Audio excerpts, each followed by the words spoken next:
Hello. Hello po. Ang daming kulam sa mama mo to. Opo, di po siya nakakakita. Bakit hindi ka makakita? Ano na po, matagal na po. Mayroon na pong 24 years. Noon pa hindi ka talaga makakita. Opo. Kahit hindi ka makakita, punos ka sa kulam. Grabing ginagawa sa'yo. Makikita ko kasi yung dugo nyo. Pati itong anak mo. Makikita ko yung dugo nyo kung may kulam kayo wala. May bahala ka na. Kahit kakapang sa dati. Grabe namang kulam ginagawa sa inyo.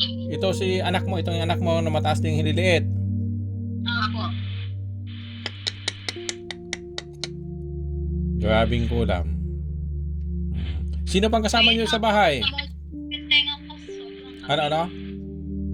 namumula po yung tenga ko para kung piniinaan. Sige lang. Mamamatayan sila ngayon. Lahat nga mamamatay mga masamang espiritu ng gambala sa inyo. Sino pang kasama nyo sa bahay? Yung boyfriend po niya, dito na rin po siya nakatira. Sige.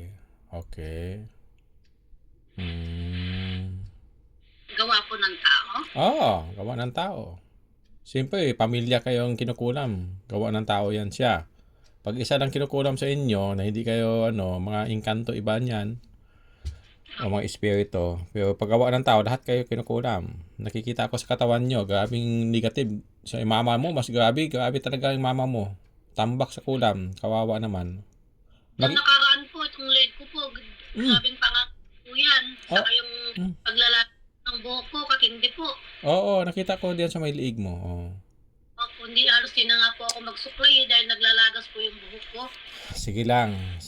Huwag kang magalala, gagaling kayo. Ito manugang mo tong babae. Lalaki po, anak ko po ito. Siya po ang anak ko po. Sige. Unahin ko muna yung anak mo kasi sobrang mahaba din hililit niyan. Kaliwa ba yon? Opo. Unahin ko muna kita tapos si mama sa sunod na. Opo. Unahin kitang gamot na. Sige. Hindi ba ka nag-inom ng alak? Hindi po. Minsan nagwa-wine lang po pag matulog. Wine. Wine. Alak din yan. Huwag ka na muna mag-wine hanggang 2 weeks. Opo. Higa ka lang. Kaya babaklasin kong kulam sa iyo. Unahin ko muna ikaw. Tapos si mama mo. Anuin ko yan. Sige na. Higa ka muna. Kunin mo yung cellphone. Idikit sa noo mo. Kunin mo yung cellphone. Higa ka. Higa ka na. Higa. Kaya unahin kita. Kay mas mataas yung nililiit mo kaysa mama mo. Sige lang. Unahin lang kita. Basta yung mama mo isunod na. Sige. Idikit sa noo. Patong. Okay na? Opo. Lahat na kulam na ginagawa nila, ibabalik ko sa kanila, no? At hindi sila gagaling bilang parusa hanggang kamatayan. Kung hindi sila babalik sa Diyos Ama, hindi sila gagaling. Pikit ang mata. Magdasal sa Diyos Ama na pagalingin ka sa isipan mo lang, ha? Opo. Umpisahan ko na. Magsabi na pagtapos na. Huwag mo gagaling kayo. Papatayin ko lahat ng espiritu ng gabala sa inyo. Umpisahan ko na.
Okay na, tanggal na yung kulam.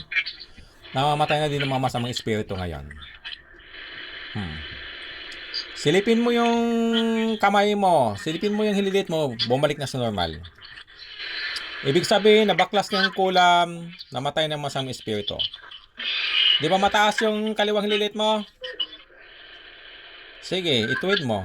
Di ba, pantay na? Okay na po. Magaling ka na. Si mama na naman ang gagamutin ko. Ganon yan sa paggamot. Pag magaling na kayo. Ingat yung kamay, tingaw kanina. Binalik ko na sa kanila yung kulam. Yung sakit sa ulo mo, sakit sa lalo mo, sa tainga, pahidan mo yan 2 times a day ng oil ha, pag nablis ko na yung oil. Marami bang oil hinanda nyo? May tubig na po, taka langis po din. Okay. Marami ba? Maraming tubig, marami ding langis. Apo. Sige, bibis ko yan ngayon. No, si mama mo na ang gamutin natin. No? Gamutin ko na si mama mo. Hanggang Okay, magaling ka na.